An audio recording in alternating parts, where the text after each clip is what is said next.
এর আগে ক্লাসে আমরা ফার্স্ট পার্ট ডিসকাস করেছিলাম।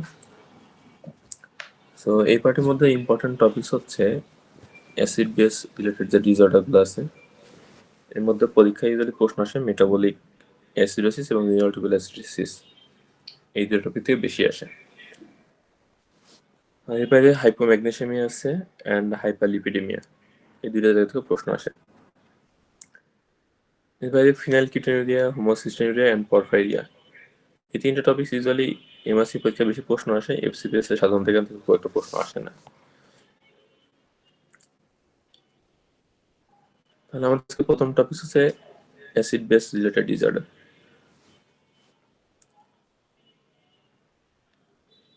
খুবই সিম্পল কিছু কথাবার্তা লেখা আছে যেগুলো আমরা এর আগে বায়োকেমিস্ট্রি ফিজিওলজিতে পড়ে আসছি। Increase in hydrogen concentration causes acidosis with a decrease in pH, whereas decrease in hydrogen concentration causes alkalosis with a rise in pH. আমরা এই বিষয়ে একটু পরে পড়বো। মানে অ্যাসিড বেস রিলেটেড যে ফাংশনাল অ্যানাটমি এন্ড ফিজিওলজি আছে, এখানে যেটা ইম্পর্টেন্ট সেটা হচ্ছে যে আমাদের বডি যে পিএইচ আছে এটা মেনটেন করা বা অ্যাসিড বেস মেনটেন করা, এখানে কয়েকটা অর্গান বা কয়েকটা সিস্টেম কাজ করে। এর মধ্যে ফার্স্ট লাইন হচ্ছে যে ব্লাড বাফারগুলা। ব্লাড বাফার মধ্যে সবথেকে ইম্পর্টেন্ট হচ্ছে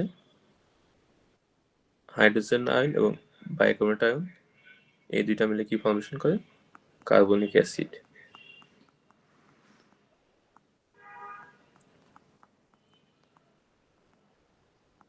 অপরদিকে কার্বনিক অ্যাসিডটা ভেঙে কি ফর্মেশন হয়? Water and carbon dioxide. এই রিয়াকশনগুলো হচ্ছে রিভার্সিবল। তাহলে এই রিয়াকশনের মাধ্যমে আমাদের বাইকার্বনেট এবং কার্বন ডাইঅক্সাইড এগুলো ব্যালেন্স মেনটেন করে। তো এটা হচ্ছে আমাদের first line defence mechanism. Second line defence হচ্ছে রেসপিরেটরি কম্পেনসেশন।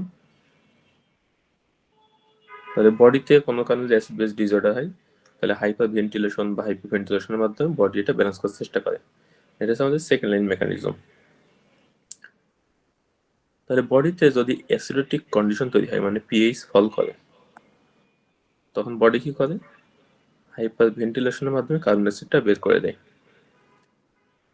দিয়ে পিএইচটা বাড়ানোর চেষ্টা করে। অপরদিকে যদি অ্যালকালোসিস হয় বডিতে, তাহলে কি করে? বডিতে হাইপোভেন্টিলেশন হয় এবং কার্বন ডাইঅক্সাইড রিজার্ভ করার চেষ্টা করে, এর মধ্যে পিএইচটা কমানোর চেষ্টা করে। তাহলে অ্যাসিড বেস পড়ার সময় আমাদের সহজে মনে রাখতে গেলে আমরা মনে রাখবো হচ্ছে বাইকার্বনেট আয়ন, যেটা এটা হচ্ছে অ্যালকালি এবং এটা হচ্ছে আমাদের রেনাল বা মেটাবলিক কম্পোনেন্ট। অপরদিকে কার্বন ডাইঅক্সাইড, এটা হচ্ছে অ্যাসিড হিসেবে ধরে রাখতে হবে আমাদের, এবং এটা হচ্ছে আমাদের রেসপিরেটরি কম্পোনেন্ট। তাহলে কোনো কারণে আমাদের বডিতে যদি বাইকার্বনেট আয়ন বেড়ে যায়, তাহলে সেটাকে আমরা বলবো মেটাবলিক অ্যালকালোসিস। আর যদি বাইকার্বনেট কমে যায়, তাহলে সেটা হচ্ছে মেটাবলিক অ্যাসিডোসিস। অপরদিকে যদি কার্বন ডাইঅক্সাইড বাড়ে, তাহলে আমরা বলবো হচ্ছে রেসপিরেটরি অ্যাসিডোসিস, আর কার্বন ডাইঅক্সাইড কমে গেলে রেসপিরেটরি অ্যালকালোসিস। তাহলে এটার ডিটেলস আরো ইকুয়েশন আছে, আমরা ইন শর্ট এইভাবে মনে রাখতে পারি। তাহলে এখানে আমাদের সেকেন্ড লাইন মেকানিজম যেটা রেসপিরেটরি কম্পেনসেশন, এটা কিভাবে হয়? বডিতে যদি কোনো কারণে অ্যাসিডোটিক কন্ডিশন তৈরি হয়, তাহলে বডিতে যখন অ্যাসিডোসিস হবে তখন পিএইচ কি করবে? ফল করবে। এটাকে কম্পেনসেট করার জন্য কি করবে বডি? তখন আমাদের রেসপিরেটরি কম্পেনসেশন করবে অ্যাসিডটা বের করে দেওয়ার মাধ্যমে। তাহলে রেসপিরেটরি কম্পেনসেশন অ্যাসিড কিভাবে বের করবে? কার্বন ডাইঅক্সাইডটা বেশি বেশি এক্সহেলেশন করবে বা কার্বন ডাইঅক্সাইড বডি থেকে বের করে দিবে। এই জন্য বডিকে কি করতে হবে? হাইপার ভেন্টিলেশন করতে হবে। তাহলে লাংস হচ্ছে কার্বন ডাইঅক্সাইড বের করে দেওয়ার মাধ্যমে আমাদের হচ্ছে যে পিএইচটাকে আবার বাড়ানোর চেষ্টা করে। অপরদিকে বডিতে যদি অ্যালকালোসিস থাকে, তার মানে পিএইচ যদি বেশি থাকে, তখন লাংস কি করে? কার্বন ডাইঅক্সাইড ধরে রাখার চেষ্টা করে। কিভাবে করবে? By hypoventilation. তাহলে কার্বন ডাইঅক্সাইড যদি রিটেনশন হয় তাহলে কার্বন ডাইঅক্সাইড কি করবে? কার্বন ডাইঅক্সাইড একটু অ্যাসিডোটিক, সো এটা হচ্ছে পিএইচ কে কমাবে। এটা হচ্ছে আমাদের সেকেন্ড লাইন মেকানিজম। হাইপোভেন্টিলেশন এবং হাইপোভেন্টিলেশনের মাধ্যমে লাংস পিএইচ মেনটেন করার চেষ্টা করে। আমাদের থার্ড লাইন ডিফেন্স মেকানিজম হচ্ছে কিডনি। তাহলে কিডনি কি করে? যদি বডিতে কোনো অ্যাসিডোটিক কন্ডিশন তৈরি হয় তাহলে সে কি করে? ইউরিনারি এক্সক্রিশন অফ অ্যাসিড এটার মাধ্যমে পিএইচ নিয়ন্ত্রণ করার চেষ্টা করে। তাহলে আমাদের ফার্স্ট লাইন বাফার হচ্ছে ব্লাড বাফার, সেকেন্ড লাইন হচ্ছে রেসপিরেটরি কম্পেনসেশন, আর থার্ড লাইন হচ্ছে রেনাল কারেকশন। তাহলে renal control of acid base balance, kidney acid base ব্যালেন্সে কিভাবে ভূমিকা রাখে? আমরা আগে ক্লাসে পড়ছিলাম আমাদের প্রক্সিমাল যে রেনাল টিউবুল থাকে এটা কি করে? বাইকার্বনেট রিঅ্যাবজর্পশন করে। অপরদিকে আমাদের যে ডিস্টাল রেনাল টিউবুল আছে এবং এখানে যে কালেক্টিং ডাক্ট এবং মিডলে কালেক্টিং ডাক্ট আছে এটা কি করে? হাইড্রোজেন সিক্রেশন করে। তাহলে কিডনির প্রক্সিমাল পার্টে আমাদের বাইকার্বনেট রিঅ্যাবজর্পশন হচ্ছে, আর ডিস্টাল পার্টে হাইড্রোজেন সিক্রেশন হচ্ছে। তাহলে কোনো কারণে যদি বাইকার্বনেট রিঅ্যাবজর্পশন না করতে পারে তাহলে আমাদের ব্লাডে কি হবে? বাইকার্বনেট ফল করবে। বাইকার্বনেট ফল করলে আমরা সেটাকে বললাম, এটাকে আমরা কি বলবো? Metabolic acidosis. অপরদিকে যে ডিস্টাল টিউবুলে যে হাইড্রোজেন সিক্রেশন না করতে পারে তাহলে আমাদের ব্লাডে হাইড্রোজেন বেড়ে যাবে। হাইড্রোজেন বললে সেটাকে কি বলে? এটা হচ্ছে অ্যাসিডোসিস। তাহলে রেনাল টিউবুলের যদি কোনো সমস্যা হয়, প্রক্সিমাল টিউবুলের সমস্যা হলে বাইকার্বনেট রিঅ্যাবজর্পশন করতে পারবে না, ডিস্টাল টিউবুলের সমস্যা হলে হাইড্রোজেন সিক্রেশন করতে পারবে না। এই যে টিউবুলার প্যাথোলজির কারণে বডিতে যে অ্যাসিডিক কন্ডিশন তৈরি হইতেছে এটাকে বলা হয় রেনাল টিউবুলার অ্যাসিডোসিস। প্রক্সিমাল টিউবুলের সমস্যা হলে সেটা proximal renal tubular acidosis, distal টিউবুলের সমস্যা হলে ডিস্টাল রেনাল টিউবুলার অ্যাসিডোসিস। এরপর ডেভিডসনের একটা বক্স আছে অ্যাসিড বেস ডিস্টারবেন্সের কি কি ধরনের প্যাটার্ন থাকে। ফার্স্ট হচ্ছে মেটাবলিক অ্যাসিডোসিস অ্যান্ড অ্যালকালোসিস, আর একটা হচ্ছে রেসপিরেটরি অ্যাসিডোসিস অ্যান্ড অ্যালকালোসিস। যে কোনো অ্যাসিডোটিক কন্ডিশনে কি হবে? হাইড্রোজেন আয়ন বাড়বে। তাহলে মেটাবলিক অ্যাসিডোসিস হলেও হাইড্রোজেন বেশি হবে, রেসপিরেটরি অ্যাসিডোসিস হলেও হাইড্রোজেন বেশি হবে, অপরদিকে অ্যালকালোসিস হলে এগুলো ফল করবে। প্রাইমারি চেঞ্জ আমরা প্রথমে বলে আসছি যে মেটাবলিক চেঞ্জে আমাদের প্রাইমারি কম্পোনেন্ট হচ্ছে বাইকার্বনেট আয়ন, আর রেসপিরেটরি ক্ষেত্রে হচ্ছে কার্বন ডাই অক্সাইড। যদি মেটাবলিক অ্যাসিডোসিস হয় তাহলে সেক্ষেত্রে কি হবে? বাইকার্বনেট আয়ন নর্মালের থেকে ফল করবে। অ্যালকালোসিস হলে বাইকার্বনেট বাড়বে। রেসপিরেটরি অ্যাসিডোসিসের ক্ষেত্রে পার্শিয়াল কার্বন ডাইঅক্সাইড বেশি হবে, আর রেসপিরেটরি অ্যালকালোসিসের ক্ষেত্রে পার্শিয়াল কার্বন ডাইঅক্সাইড কম হবে। তাহলে আমরা যখন প্রথমে কোনো একটা এবিসি দেখবো সেখানে ফার্স্ট দেখবো পিএইচ কেমন আছে বা হাইড্রোজেন কেমন আছে, এরপরে এটা অ্যাসিডোসিস নাকি অ্যালকালোসিস এটা দেখার পরে আমরা দেখবো হচ্ছে প্রাইমারি সেন্সটা কোনটা আছে। তাহলে এটা কি বাইকার্বনের সাথে মিলে নাকি কার্বনের সাথে মিলে। এরপর সে কম্পেনসেটরি রেসপন্স। তাহলে পেশেন্টের যদি মেটাবলিক চেঞ্জটা প্রাইমারি হয় তাহলে কম্পেনসেশন হবে বাই কার্বন ডাইঅক্সাইড। যদি বডিতে মেটাবলিক অ্যাসিডোসিস হয় মানে বাইকার্বনেট ফল করে, এটা ব্যালেন্স করার জন্য কিডনি এই লাংস কি করবে? কার্বন ডাইঅক্সাইড কমাবে। অপরদিকে অ্যালকালোসিস হলে কি করবে? লাংস হচ্ছে কার্বন ডাইঅক্সাইড ধরে থাকবে না, হাইপোভেন্টিলেশন করবে। আর রেসপিরেটরি অ্যাসিডোসিস বা অ্যালকালোসিস হলে এটা কম্পেনসেটরি রেসপন্স হবে বাই বাইকার্বনেট আয়ন। যদি রেসপিরেটরি অ্যাসিডোসিস থাকে তাহলে কিডনি কি করবে? বাইকার্বনেটটা ধরে রাখার চেষ্টা করবে, করে এটা ব্যালেন্স করবে। অপরদিকে রেসপিরেটরি অ্যালকালোসিস থাকে তাহলে কিডনি হচ্ছে বাইকার্বনেট এক্সক্রিশন করার মাধ্যমে এটা ব্যালেন্স করার চেষ্টা করবে। এখন কোনো একটা প্রাইমারি চেঞ্জের কারণে কতটুকু কম্পেনসেশন হবে এটা প্রেডিক্ট করার জন্য কিছু ইকুয়েশন আছে। আমরা ক্লাসের লাস্ট থেকে এই ইকুয়েশনগুলো পড়বো, এখানে ইকুয়েশনগুলো একটু বেশি ডিফিকাল্ট করে দেওয়া।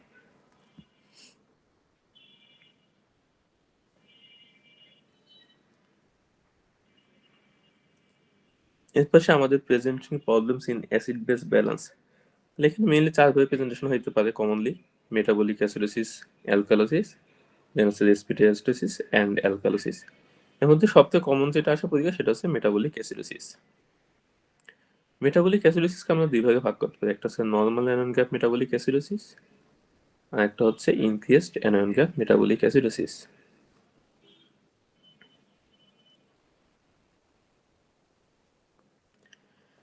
আমরা জানি যে অ্যানায়ন গ্যাপ এটা আমরা মেজার করি কিভাবে? সোডিয়াম প্লাস পটাশিয়াম মানে measured cation minus chloride plus bicarbonate মানে মেজার্ড অ্যানায়ন। এটা মেজার করার মাধ্যমে আমরা হচ্ছে অ্যানোন গ্যাপ মেজার করি। নর্মাল অ্যানোন গ্যাপ এবং এই ইনক্রিজড অ্যানোন গ্যাপ দুইটা ক্ষেত্রে আমাদের বাইকার্বনেট ফল করে। বাইকার্বনেট ফল করলে আমরা সেটাকে বলি metabolic acidosis.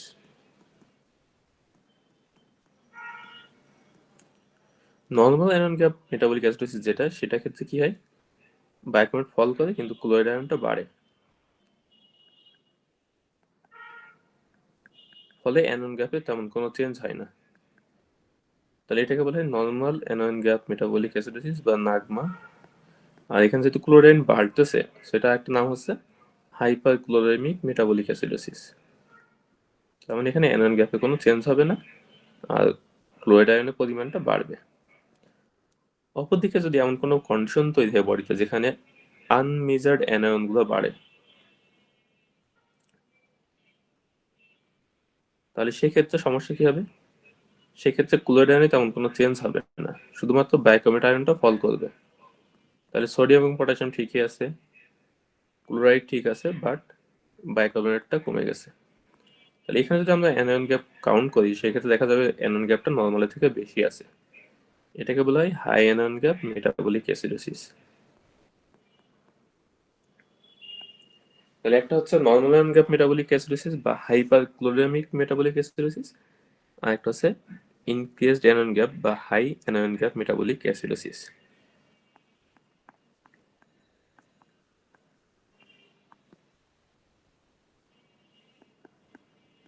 Normal anion gap metabolic অ্যাসিডোসিসের মধ্যে এক্সাম্পল হচ্ছে যদি থার্বিউটিক ইনফিউশন অফ পয়জনিং হয় অ্যামোনিয়াম ক্লোরাইড বা হাইড্রোক্লোরিক অ্যাসিড দিয়ে, তারপর হচ্ছে loss of bicarbonate in diarrhoea, স্মোগার ফিস্টুলা, ইউরিনারি ডাইভারশন, আর একটা হচ্ছে রেনাল টিউবুলার অ্যাসিডোসিস। এর মধ্যে সব থেকে ইম্পর্টেন্ট হচ্ছে রেনাল টিউবুলার অ্যাসিডোসিস। তাহলে normal anion gap metabolic acidosis থেকে একটা কাজ মনে রাখতে, সেটা মনে রাখতে হবে আরটিয়া। কেন হয় আমরা একটু আগে বলছিলাম যে প্রক্সিমাল রেনাল টিউবুলে যদি বাইকার্বনেট আয়ন রিঅ্যাবজর্পশন না হয়, তাহলে বাইকার্বনেটগুলো ইউরিনারি লস হবে। আবার ডিস্টাল টিউবুলে যদি হাইড্রোজেন সিক্রেশন না করতে পারে, তাহলে হাইড্রোজেনগুলো অ্যাকুমুলেশন হবে ব্লাডে। এই দুই মেকানিজমের মাধ্যমে রেনাল টিউবুলার অ্যাসিডোসিস হবে। অপরদিকে high anion gap metabolic acidosis এটা দুইভাবে হইতে পারে। একটা হচ্ছে যদি এন্ডোজেনাস অ্যাসিড ওভারলোড হয়, অথবা যদি এক্সোজেনাস অ্যাসিড ওভারলোড হয়। তাহলে কি কি অ্যাসিড অ্যাকুমুলেশন হতে পারে? এন্ডোজেনাসের মধ্যে হতে পারে কিটো অ্যাসিড, ল্যাকটিক অ্যাসিড, আর একটা হচ্ছে ইউরিক অ্যাসিড। কখন অ্যাকুমুলেশন হবে? কিটো অ্যাসিড হতে পারে তিনটা কন্ডিশনে: ডায়াবেটিক কিটো অ্যাসিডোসিস, সিস্টারভেনশন কিটো অ্যাসিডোসিস, আর একটা হচ্ছে ল্যাকটিক কিটো অ্যাসিডোসিস। এর মধ্যে ডায়াবেটিক কিটো অ্যাসিডোসিসে গ্লুকোজ লেভেল বেশি থাকবে, বাকি দুইটাতে গ্লুকোজ নর্মাল থাকে। ল্যাকটিক অ্যাসিডোসিস হবে কখন? যদি অ্যানারোবিক গ্লাইকোলাইসিস হয় বা কিছু ড্রাগ কন্ডিশন আছে, যদি পেশেন্টের শকে থাকে, তাহলে এই কন্ডিশনগুলোতে ল্যাকটিক অ্যাসিড বেশি প্রোডাকশন হবে। তারপর হচ্ছে যে আহ, আহ, যদি ইউরিক অ্যাসিড বেশি বেশি অ্যাকুমুলেশন হয়, এটা হতে পারে কিডনি ডিজিজে। এছাড়া কিডনি ডিজিজে আদার্স যে নন মেজার্ড কিছু অ্যাসিড থাকে, সেগুলো অ্যাকুমুলেশন বেশি হয়। আর এক্সোজেনাস সোর্সের মধ্যে আছে আমাদের স্যালিসাইলিক অ্যাসিড, ফর্মিক অ্যাসিড, তারপর হচ্ছে অক্সালিক অ্যাসিড। কোথায় কোথায় হতে পারে? যদি অ্যাসপিরিন পয়জনিং হয়, ইথানল বা ইথানল পয়জনিং হয়। তাহলে যে কোনো পয়জনিং, কিটো acidosis, lactic acidosis and renal ফেলার, এই কন্ডিশনটাতে আমাদের high anion gap metabolic acidosis হবে। এরপর এখানে প্যাথোফিজিওলজি দেওয়া আছে কোন ক্ষেত্রে কিভাবে অ্যাসিডোসিস হচ্ছে। তাহলে মেটাবলিক অ্যাসিডোসিস হইতে নর্মাল অ্যানোন গ্যাপ কিভাবে হতে পারে? একটা হচ্ছে হাইড্রোজেন ক্লোরাইড ও অ্যামোনিয়াম ক্লোরাইড ইনফিউশন, তারপর হচ্ছে বাইকার্বনেট আয়ন লস। এটা হইতে পারে জিআই ট্র্যাক্ট দিয়ে লস অথবা কিডনি দিয়ে লস। আরেকটা হইতে পারে ভেনার টিউবুলার অ্যাসিডোসিসের মাধ্যমে। ভেনার টিউবুলার অ্যাসিডোসিস মেকানিজম আমরা বলছি দুইটা, একটা হচ্ছে impaired bicarbonate reabsorption proximal tubule, আর একটা হচ্ছে impaired acid secretion in late distal tubule or collecting cortical collecting duct. আর ল্যাকটিক অ্যাসিডোসিস দুইভাবে হতে পারে, একটা হচ্ছে টাইপ 1 একটা হচ্ছে টাইপ 2। টাইপ 2 হয় due to tissue hypoxia and peripheral generation of lactate. কখন কখন হতে পারে সার্কুলেটরি ফেইলিওর বা যদি শকে থাকে পেশেন্ট, সেক্ষেত্রে হাইপোক্সিয়া হবে, অ্যানারোবিক গ্লাইকোলাইসিস হবে, ল্যাকটিক অ্যাসিড বেশি প্রোডাকশন হবে। আরেকটা হবে যদি ল্যাকটেট মেটাবলিজমটা ইম্পেয়ারমেন্ট হয়, এটা হতে পারে কিছু ড্রাগস টক্সিনের কারণে, যেমন মেটফরমিন, যারা হচ্ছে ল্যাকটেট মেটাবলিজমকে ইনহিবিট করে। এরপর সে ইনভেস্টিগেশন কি করব? তাহলে মেটাবলিক অ্যাসিডোসিস এক্ষেত্রে আমাদের সব থেকে ইম্পর্টেন্ট হচ্ছে অ্যানোয়ন গ্যাপ দেখা। তো অ্যানোয়ন গ্যাপ মেজার করলে আমরা এটাকে দুই ভাগে ভাগ করে ফেলতে পারবো, normal anion gap and high anion gap. এরপরে আমরা সেগুলো আলাদাভাবে ডিফারেন্সিয়েট করতে পারবো কোনটা কি কারণে হয়েছে। এরপর আমরা বলছিলাম normal anion gap metabolic acidosis ক্ষেত্রে সবথেকে ইম্পর্টেন্ট হচ্ছে renal tubular acidosis. Renal tubular acidosis ক্ষেত্রে আবার কয়েকটি টাইপ আছে, প্রক্সিমাল বা type 2 renal tubular acidosis, distal বা type 1 renal tubular acidosis, type 1 renal tubular acidosis, আরেকটা হচ্ছে টাইপ 4 রেনাল টিউবুলার অ্যাসিডোসিস। এর মধ্যে প্রক্সিমাল এবং ডিস্টাল আরটিএ বা টাইপ 1 এন্ড টাইপ 2 আরটিএ এই দুটার ক্ষেত্রে থাকে প্রোফাউন্ড হাইপোক্যালেমিয়া। অপরদিকে টাইপ 4 রেনাল টিউবুলার অ্যাসিডোসিস এখানে ইউজুয়ালি হাইপার ক্যালেমিয়া থাকে।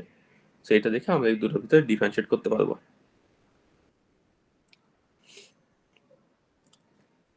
এরপর হচ্ছে যে ক্লাসিক্যাল ডিস্টাল আরটিএ বা টাইপ 1 রেনাল টিউবুলার অ্যাসিডোসিস, এই ক্ষেত্রে হচ্ছে পেশেন্টের সিভিয়ার অ্যাসিডোসিস থাকে, এবং অ্যাসিডোসিসের কারণে কি হয়, আমাদের যে বোনস থাকে বোনস থেকে ক্যালসিয়ামগুলো মোবিলাইজেশন হয়ে ব্লাডে চলে আসে, ফলে পেশেন্টের অস্টিওমেলাইসিয়া ডেভেলপ করে with hypercalciuria, renal stone and nephrocalcinosis.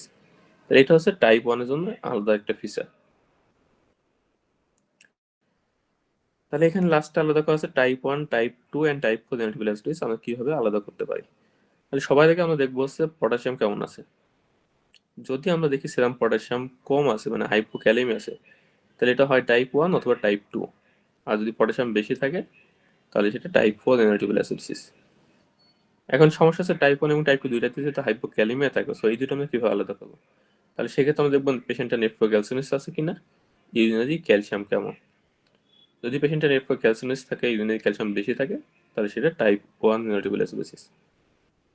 আর কোনটা ক্ষেত্রে অ্যাসিডোসিস কেমন থাকবে, টাইপ 1 এর ক্ষেত্রে সিভিয়ার অ্যাসিডোসিস থাকে, টাইপ 2 এর ক্ষেত্রে মডারেট, এন্ড টাইপ 4 এর ক্ষেত্রে মাইল্ড। তাহলে মেইনলি হচ্ছে পরীক্ষায় আমাদের আলাদা করার জন্য লাগবে সেরাম পটাশিয়াম লেভেল, আর সাথে নেফ্রোক্যালসিনোসিস অ্যান্ড ইউরিনারি ক্যালসিয়াম।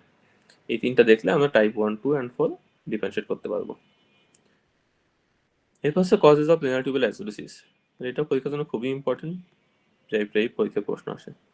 তাহলে প্রক্সিমাল রেনাল টিউবুলার অ্যাসিডোসিস বা টাইপ 2 রেনাল টিউবুলার অ্যাসিডোসিস, এখানে কজের মধ্যে আছে ইনহেরিটেড কিছু cause, heavy metal toxicity, drugs, paraproteinaemia and primary hyperparathyroidism. ড্রাগসের মধ্যে ইম্পর্টেন্ট হচ্ছে কার্বনিক অ্যানহাইড্রেজ ইনহিবিটর, আমরা ফার্স্ট ক্লাসে বলছিলাম এটা প্রক্সিমাল রেনাল টিউবুলার উপর কাজ করে। এবং প্রক্সিমাল রেনাল টিউবুলার যে বাইকার্বনেট আয়ন রিঅ্যাবজর্পশন হয়, এটা হচ্ছে কার্বনিক অ্যানহাইড্রেজ এনজাইমের উপর ডিপেন্ডেন্ট। সো আমরা যদি carbonic anhydrase inhibitor drug use করি, তাহলে বাইকার্বনেট রিঅ্যাবজর্পশনটা ঠিক মতো হবে না, রেনাল টিউবুলার অ্যাসিডোসিস ডেভেলপ করবে।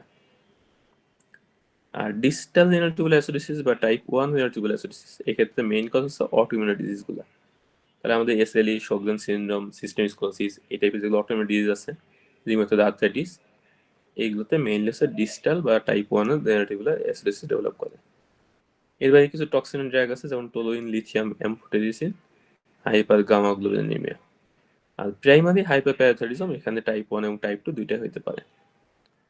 Type 4 renal tubular acidosis mainly হয় ডিউ টু হাইপোঅ্যালডোস্টেরনিজম। তাহলে আমরা জানি হাইপোঅ্যালডোস্টেরনিজমে পটাশিয়াম লেভেল বাড়ে, সো টাইপ 4 এ আমরা হচ্ছে হাইপারক্যালেমিয়া পাবো।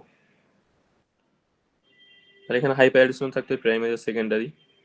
তারপর যে ড্রাগগুলো আছে যেগুলো অ্যালডোস্টেরন ইনহিবিট করে বা এপিথেলিয়াল সলিউশনকে ব্লক করে, যেমন অ্যামাইলোরাইড, স্পাইনোল্যাকটোন, এস ইনহিবিটর, এআরবি, এগুলো হচ্ছে টাইপ 4 আরটিএ করতে পারে।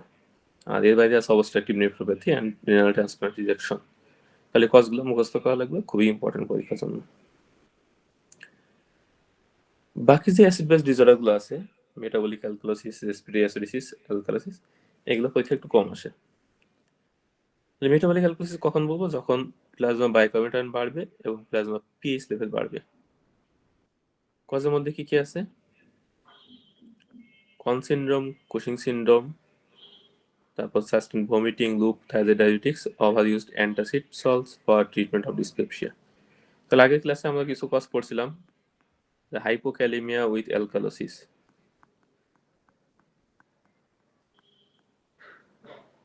তাহলে বেশিরভাগ ক্ষেত্রে দেখা যায় যে হাইপোক্যালেমিয়ার যে কজগুলো আছে বেশিরভাগই হচ্ছে অ্যালকালোসিস রিলেটেড। রেসপিরেটরি অ্যাসিডোসিস, তাহলে রেসপিরেটরি অ্যাসিডোসিস কখন হবে? যখন কার্বন ডাইঅক্সাইড বেশি বেশি অ্যাকুমুলেশন হবে। আমরা জানি কার্বন ডাইঅক্সাইড বেশি বেশি অ্যাকুমুলেশন হলে বা হাইপারক্যাপনিয়া হলে সেটাকে বলা হয় টাইপ 2 রেসপিরেটরি ফেইলার। তাহলে টাইপ 2 রেসপিরেটরি ফেইলার যে কজগুলো আছে সেগুলোতে মেইনলি রেসপিরেটরি অ্যাসিডোসিস হবে। তাহলে এটা আমরা অলরেডি রেসপিরেটরিতে পড়ে আসছি, সো এখানে আলাদা করে পড়ার কিছু নাই। রেসপিরেটরি অ্যালকালোসিস, রেসপিরেটরি অ্যালকালোসিস কখন হবে? যখন আমাদের partial pressure of carbon dioxide fall করবে, মানে বডিতে কার্বন ডাইঅক্সাইড কমে যাবে। কার্বন ডাইঅক্সাইড কখন কমতে পারে? যদি হাইপার ভেন্টিলেশন ডেভেলপ করে। তার মানে যেসব কন্ডিশনে হাইপার ভেন্টিলেশন হয় সেই সব কন্ডিশনে রেসপিরেটরি অ্যালকালোসিস ডেভেলপ করবে। এক্সাম্পলের মধ্যে কি কি আছে? অ্যাংজাইটি স্টেট, তারপর হচ্ছে pregnancy, pulmonary embolism, chronic liver disease, salicylate poisoning. আর এর বাইরে আমাদের একটা মনে রাখতে লাগবে সাইকোজেনিক হাইপারভেন্টিলেশন। তাহলে এই কন্ডিশনগুলোতে কার্বন ডাইঅক্সাইড এক্সেলেশন বেশি বেশি হবে, ফলে বডিতে পার্শিয়াল কার্বন ডাইঅক্সাইড ফল করবে এবং রেসপিরেটরি অ্যালকালোসিস ডেভেলপ করবে। ক্লিনিক্যাল ফিচার্স এখানে ইম্পর্টেন্ট। রেসপিরেটরি অ্যালকালোসিস যখন হয় তখন এটাকে কম্পেনসেট করার জন্য আমাদের যে ব্লাড বাফারগুলো আছে সেখান থেকে হাইড্রোজেনগুলো চলে আসে ব্লাডে। হাইড্রোজেনগুলো চলে আসার ফলে যে বাফারগুলো থাকে এখানে থাকে কিছু নেগেটিভ, এই কিছু অ্যানায়ন থাকে। এই অ্যানায়নগুলোর সাথে আমাদের যে ব্লাডে ক্যালসিয়াম আছে, আয়োনাইজড ক্যালসিয়াম, এগুলো বাইন্ড করে। তাহলে বডিতে অ্যালকালোসিস হলো, অ্যালকালোসিসকে কম্পেনসেট করার জন্য হাইড্রোজেন আয়নগুলো বাফার সিস্টেম থেকে আলাদা হয়ে ব্লাডে চলে আসে। আর হাইড্রোজেন চলে আসার কারণে যে অ্যানায়নগুলো ফাঁকা থাকে এর সাথে বাইন্ড করেছে আয়োনাইজড ক্যালসিয়াম, ফলে এখানে একটা ট্রানজিয়েন্ট হাইপোক্যালসেমিয়া তৈরি হয়। ফলে রেসপিরেটরি অ্যালকালোসিস পেশেন্টগুলোর ক্ষেত্রে আমরা হাইপোক্যালসিয়াম ফিচার্স পাইতে পারি। পেরিওরাল অ্যান্ড ডিজিটাল টিংলিং থাকতে পারে, নামনেস থাকতে পারে, যেটা আমরা সাইকোজেনিক হাইপারভেন্টিলেশনের পেশেন্টগুলোর ক্ষেত্রে পাই। তাহলে এই পেশেন্টগুলো অনেক সময় ধরনের টিংলিং, নামনেস, টিটেনি এই ধরনের প্রেজেন্টেশন থাকতে পারে।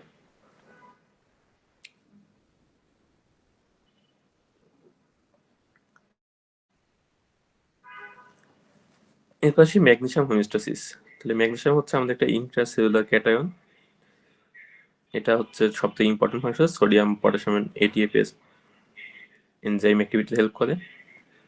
ম্যাগনেসিয়াম একটা ইম্পর্টেন্ট ফাংশন হচ্ছে পটাশিয়াম এবং ক্যালসিয়াম চ্যানেলের রেগুলেশন এটা হেল্প করে। সো ম্যাগনেসিয়াম খুবই closely related to hypocalcaemia and hypokalemia.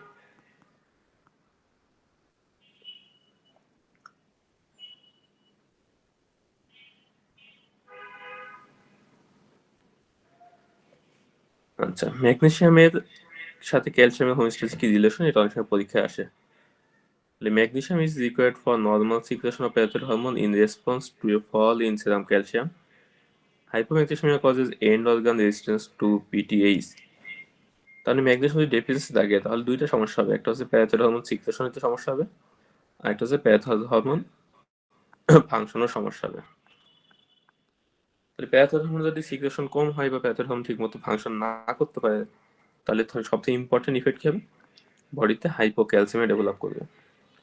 এখানে হাইপোম্যাগনেসিয়ামের যে ফিচার্সগুলো আছে, ক্লিনিক্যাল ফিচার্স, এগুলো মোটামুটি সবই হাইপোক্যালসিমিয়া ফিচার্স। তাহলে ক্লিনিক্যাল প্রেজেন্টেশনের মধ্যে কি অ্যাসিডিক থাকে। যদি সিভিয়ার হাইপোম্যাগনেসিয়াম হয় তাহলে তাদের প্রেজেন্টেশন হয় সিমটমস অফ হাইপোক্যালসিয়ামের মতো। পেশেন্টের টিটেনি থাকবে, কার্ডিয়াক অ্যারিথমিয়া লাইক টর্সাডিস পয়েন্টিস বা লং কিউটি থাকতে পারে, হাইপারটেনশন থাকতে পারে। এছাড়াও দেখা গেছে হাইপোম্যাগনেসিয়াম হাইপোন্যাট্রেমিয়া এন্ড হাইপোক্যালেমিয়ার সাথেও রিলেটেড, যেটা এক্সাক্ট মেকানিজম আসলে জানা যায় নাই। তাহলে হাইপোম্যাগনেসিয়ামের সাথে হাইপোন্যাট্রেমিয়া, হাইপোক্যালসেমিয়া এন্ড হাইপোক্যালেমিয়া সবগুলো রিলেটেড। সো কোনো পেশেন্টে যদি আমরা দেখি রেজিস্ট্যান্ট হাইপোক্যালসেমিয়া বা হাইপোক্যালেমিয়া আছে, কোনোভাবেই কারেকশন হইতেছে না, তাহলে সেক্ষেত্রে আমাদের অবশ্যই ম্যাগনেসিয়াম লেভেল চেক করতে হবে। এই প্রশ্নটা পরীক্ষায় প্রায়ই পড়ে। কোনো একটা পেশেন্টের হাইপোক্যালসেমিয়া আছে বা হাইপোক্যালেমিয়া আছে, পেশেন্টের সাপ্লিমেন্টেশন দেওয়ার পরও কারেকশন হচ্ছে না, নেক্সট স্টেপ কি? তাহলে সেক্ষেত্রে আমাদের ম্যাগনেসিয়াম লেভেল চেক করতে হবে। এবার সেই হাইপোম্যাগনেসিয়া কি কারণ হইতে পারে? অন্যান্য ইলেকট্রোলাইটসের মতো এটা সেম। একটা হইতে পারে ইনঅ্যাডিকুয়েট ইনটেক, আর একটা হইতে পারে এক্সেসিভ লস। ইনঅ্যাডিকুয়েট ইনটেক হইতে পারে পেশেন্ট স্টারভেশন, ম্যালনিউট্রিশন বা অ্যালকোহলিজম আছে বা প্যারেন্টাল নিউট্রিশন পাচ্ছে। লসের মধ্যে এটা হইতে পারে জিআইটি লস অথবা ইউরিনারি লস। কজগুলো মুখস্থ করা লাগবে এখানে। এর মধ্যে ইম্পর্টেন্ট হচ্ছে জিআইটির মধ্যে পিপিআই। কোনো পেশেন্ট যদি ক্রনিক পিপিআই খেয়ে থাকে তাহলে তাদের ক্ষেত্রে হাইপোম্যাগনেসিয়াম হতে পারে। ইউরিনারি লসের মধ্যে ইম্পর্টেন্ট হচ্ছে ডায়াবেটিক থেরাপি, অ্যালকোহল এবং কনজেনিটাল সিন্ড্রোমের মধ্যে বার্টার এন্ড জিটেলম্যান। তাহলে বার্টার এবং জিটেলম্যান দুইটা ক্ষেত্রেই কিন্তু ম্যাগনেসিয়াম লেভেল ফল করতে পারে। তাহলে এর আগে ক্লাসে আমরা ডিসকাস করছি বার্টার এবং জিটেলম্যান সব clinical features almost similar, just differentiate করার জন্য আমাদের দেখতে হবে হচ্ছে ইউরিনারি ক্যালসিয়ামটা। তাহলে বার্টারের ক্ষেত্রে ইউরিনারি ক্যালসিয়াম বেশি থাকবে, জিটেলম্যানের ক্ষেত্রে ইউরিনারি ক্যালসিয়াম কম থাকবে।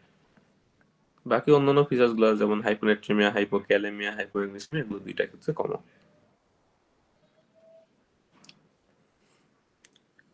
হাইপোম্যাগনেসিয়াম ইউজুয়ালি পরীক্ষা পড়ে না, আমরা জাস্ট কয়েকটা কজ মনে রাখতে হবে। AKI, CKD, adrenocortical insufficiency. Clinical ফিচার্সের মধ্যে হতে পারে bradycardia, hypotension, reduce consciousness and respiratory depression. এর পাশে ফসফেট হোমিওস্ট্যাসিস। তাহলে ফসফেট আমাদের মেইনলি দরকার হচ্ছে সেল এনার্জি মেটাবলিজমে, আর এটা হচ্ছে বোন অ্যান্ড মিনারেল হোমিওস্ট্যাসিসে। তাহলে কোনো পেশেন্ট যদি ফসফেট লেভেল ফল করে তাহলে তার এই দুইটা জায়গায় বেশি সমস্যা হবে। আমাদের যে ফসফেট অ্যাবজর্পশন হয় এটা ইনহিবিট করা হচ্ছে parathyroid hormone and fibroblast growth factor 23। আমরা যদি অল্টার করে বলি তাহলে হচ্ছে পিটিএইচ এবং ফাইব্রোব্লাস্ট গ্রোথ ফ্যাক্টর 23, এই দুইটা জিনিস হচ্ছে ফসফেট লেভেল কমায়। তাহলে প্রাইমারি হাইপারপ্যারাথাইরয়েডিজম, এখানে কি হবে? ফসফেট লেভেল ফল করবে। তাহলে ফসফেটিমিয়া একটা ইম্পর্টেন্ট কজ হচ্ছে হাইপারপ্যারাথাইরয়েডিজম। এগুলো অন্য ইলেকট্রোলাইটসের মতো এটাও হচ্ছে যে যদি ইনঅ্যাডিকুয়েট ইনটেক হয় বা ইনঅ্যাডিকুয়েট অ্যাবজর্পশন সেক্ষেত্রে ফল করতে পারে, যদি রিনাল এক্সক্রিশন বেশি হয় সেক্ষেত্রে ফল করতে পারে। আর একটা হচ্ছে রিডিস্ট্রিবিউশন ইনটু সেলস। এর মধ্যে রিডিস্ট্রিবিউশনটা important. Refeeding after starvation, refeeding syndrome আমরা পরে পড়বো। রিফিডিং সিনড্রোমের ক্ষেত্রে কিছু কিছু ইলেকট্রোলাইটস আছে যেগুলো ডেফিসিয়েন্সি হতে পারে, এর মধ্যে একটা হচ্ছে ফসফেট।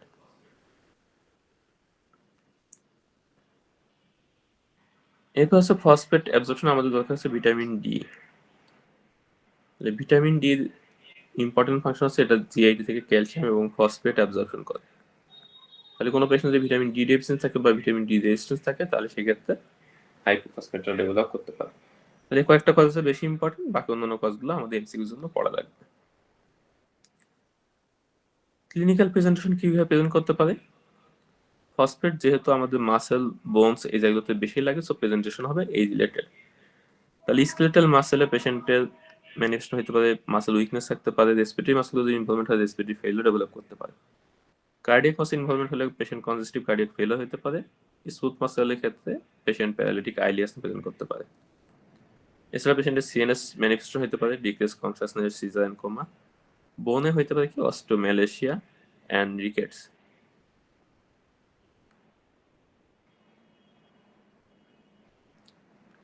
এবার সে হাইপার ফসফেটিমিয়া। ফসফেট হচ্ছে আমাদের মেইনলি এক্সক্রিশন হচ্ছে থ্রু কিডনি। সো কিডনি যদি ফাংশন ইম্পেয়ারমেন্ট হয় মানে একে বা সিকেডি হয় তাহলে সেই ক্ষেত্রে হাইপার ফসফেটিমিয়া ডেভেলপ করবে। এছাড়া আমরা একটু আগে পড়ছিলাম যে আমাদের প্যারাথাইরয়েড হরমোন এটা হচ্ছে ফসফেট এক্সক্রিশনে হেল্প করে। বডিতে যদি কোনো কারণে প্যারাথাইরয়েড হরমোন কমে যায় মানে হাইপোপ্যারাথাইরয়েডিজম হয়, তাহলে সেক্ষেত্রে ফসফেট লেভেল বাড়বে। ম্যানেজমেন্ট কিভাবে করব? তাহলে একটা হচ্ছে আমাদের ডায়েটে ফসফেট রেস্ট্রিকশন করতে হবে, আর একটা হচ্ছে আমরা ওরাল ফসফেট বাইন্ডার ইউজ করতে পারি।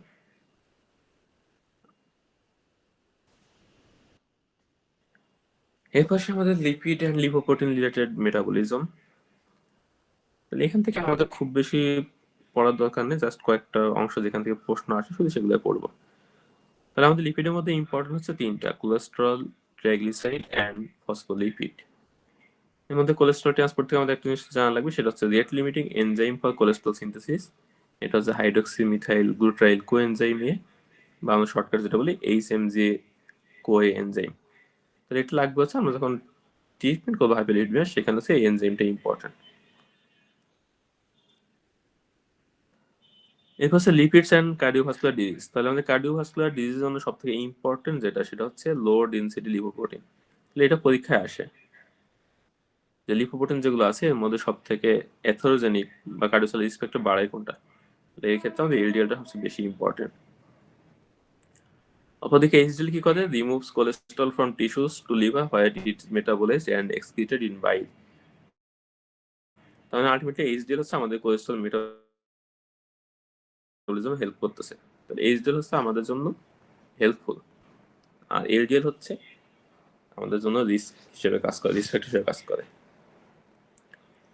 এরপর সে hyper cholesterolaemia and hyper ট্রাইগ্লিসাইডেমিয়া।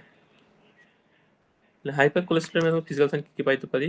Corneal Alkas থাকতে পারে, জ্যান্থালিজমা থাকতে পারে, টেন্ডন জ্যান্থোমা অ্যান্ড ইরাপটিভ জ্যান্থোমা থাকতে পারে। এর মধ্যে পরীক্ষা যেটা প্রশ্ন আসে সেটা হচ্ছে ফিমেলিয়াল হাইপার কোলেস্টেরেমিয়া। তাহলে এটা একটা অটোনোমাল ডোমিনেন্ট ডিসঅর্ডার, এবং এক্ষেত্রে স্ট্রং ক্যারেক্টারিস্টিক ফিচার বা strongly suggestive of familial hyper cholesterolaemia হচ্ছে টেন্ডন জ্যান্থোমা। কোথায় থাকতে পারে? Achilles or extensor digitorum tendon. তাহলে এই প্রশ্নটা পরীক্ষায় প্রায়ই আসে, which one of the following strongly suggests familial hypercholesterolaemia? Answer হচ্ছে টেন্ডন জ্যান্থোমা। আর হাইপার ট্রাইগ্লিসাইডেমিয়ার ক্ষেত্রে ইম্পর্টেন্ট হচ্ছে ইরাপটিভ জ্যান্থোমা। এই দুটো নাম মনে রাখা লাগবে। আর এমআরসিবি পার্ট 2 পরীক্ষাতে এগুলোর পিক্টোরিয়াল থাকে, এই যে টেন্ডন জ্যান্থোমা এবং ইরাপটিভ জ্যান্থোমা। তাহলে এগুলো ছবিটা একটু নেট থেকে দেখে নিতে হবে। হাইপার ট্রাইগ্লিসাইডেমিয়া থেকে একটা ইম্পর্টেন্ট হচ্ছে যদি ট্রাইগ্লিসাইড লেভেল অনেক বেশি থাকে, মোর দেন 10 মিলিমোল পার লিটার, সেই পেশেন্টের ক্ষেত্রে অ্যাকুট প্যানক্রিয়াটাইটিসের রিস্ক থাকে বেশি। অ্যাকুট প্যানক্রিয়াটাইটিস একটা মেটাবলিক রিস্ক ফ্যাক্টর হচ্ছে হাইপার ট্রাইগ্লিসাইডেমিয়া। এবার সে কজেস অফ সেকেন্ডারি হাইপারলিপিডিমিয়া, এখানে মুখস্থ করতে হবে কোন কোন কন্ডিশনে কোলেস্ট্রল বাড়ে আর কোন কোন কন্ডিশনে টিজি বাড়ে। তার এটা বেশিরভাগ পরীক্ষায় এমসিকিউ হিসেবে আসছে এর আগে, কজগুলো একটু মুখস্থ করে নিতে হবে। এপেটে ক্লাসিফিকেশন দেওয়া আছে, কোথায় মেইনলি কোলেস্ট্রল বাড়ে, টিজি বাড়ে, আর মিক্সড কোথায় থাকে। এখান থেকে জাস্ট এক্সাম্পলগুলোর নাম পড়লে হবে। আর একটা জিনিস আমাদের পড়া লাগবে হচ্ছে করোনারি হার্ট ডিজিজের রিস্ক বাড়ে কোথাতে, আর প্যানক্রিয়াটিক রিস্ক বাড়ে কোথায়। করোনারি হার্ট ডিজিজ এটা মেইনলি হয় যেখানে কোলেস্ট্রলটা বেশি বাড়ে, যেমন ফ্যামিলিয়াল হাইপারকোলেস্টেরেমিয়া, তারপর সে ডিসবিটাল লিপোপ্রোটেমিয়া, ফ্যামিলিয়াল কম্বাইন্ড হাইপারলিপিডেমিয়া। আর প্যানক্রিয়াটাইটিস যদি আমরা দেখি তাহলে এখানে আছে দুইটা জিনিস ইম্পর্টেন্ট, একটা হচ্ছে লিপোপ্রোটিন লাইপেজ ডেফিসিয়েন্সি, একটা হচ্ছে ফ্যামিলিয়াল ট্রাইগ্লিসাইডেমিয়া। তাহলে এই দুটো কন্ডিশন মনে রাখা লাগবে অ্যাকিউট প্যানক্রিয়াটাইটিস রিস্ক ফ্যাক্টরের জন্য। পরীক্ষা অনেক প্রশ্ন আসে metabolic causes of acute pancreatitis. তাহলে একটা হচ্ছে লিপোপ্রোটিন লাইপেজ ডেফিসিয়েন্সি, আর একটা হচ্ছে ফ্যামিলিয়াল হাইপার ট্রাইগ্লিসাইডেমিয়া।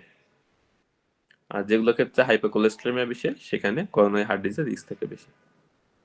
ম্যানেজমেন্টের মধ্যে আমাদের মেইন ট্রিটমেন্ট অপশন হচ্ছে লিপিড লোয়ারিং থেরাপি, আর এর সাথে কিছু নন ফার্মাকোলজিক্যাল ট্রিটমেন্ট আছে। এখান থেকে যেটা প্রশ্ন আসে সেটা হচ্ছে লিপিড লোয়ারিং এজেন্টগুলো কি কি আছে এবং এগুলোর মেকানিজম অফ অ্যাকশন। আর আমাদের ফার্স্ট লাইন ট্রিটমেন্ট হচ্ছে স্ট্যাটিন, যেটা কাজ করে এইচএমজি কোয়ে রিডাক্টেজ এনজাইমকে ইনহিবিট করার মাধ্যমে, যেটা আমরা একটু আগে পড়ে আসছিলাম। এরপর স্ট্যাটিন অ্যাডভান্সমেন্ট, এটাও পরীক্ষায় আসে। তাহলে স্ট্যাটিন হচ্ছে লিভার ফাংশন টেস্ট অ্যাবনর্মালিটি করতে পারে, তারপর হচ্ছে কিছু মাসেল প্রবলেম করতে পারে, যেমন মায়ালজিয়া, মায়োসাইটিস, এবং খুব সিভিয়ার কন্ডিশনের অ্যাবডোমায়ালাইসিস করতে পারে। আরেকটা কি করতে পারে? Asymptotic increase in creatine kinase. তাহলে স্ট্যাটিন যদি আমরা কোনো পেশেন্টের দিই সেক্ষেত্রে আমাদের লিভার ফাংশন টেস্ট এবং ক্রিয়েটিন কাইনেজ এগুলো মনিটর করা লাগবে। এটা অনেক সময় পরীক্ষার প্রশ্ন আসতে পারে যে কোনো একটা পেশেন্ট স্ট্যাটিন প্রেসক্রাইব করলে কি কি মনিটর করা লাগে। এছাড়া আমরা ইউজ করতে পারি ইজেটিমাইব আছে, তারপর বাইলেসেট সিকুয়েস্টিং রেজিন আছে, তারপর PCSK9 ইনহিবিটর আছে, এগুলোর নামটা একটু মুখস্থ করে রাখতে হবে। আর হাইপারটিরাইগ্লিসারিনের ক্ষেত্রে আমরা ইউজ করতে পারি ফাইব্রেট, এটা মেকানিজম পরীক্ষা আসে।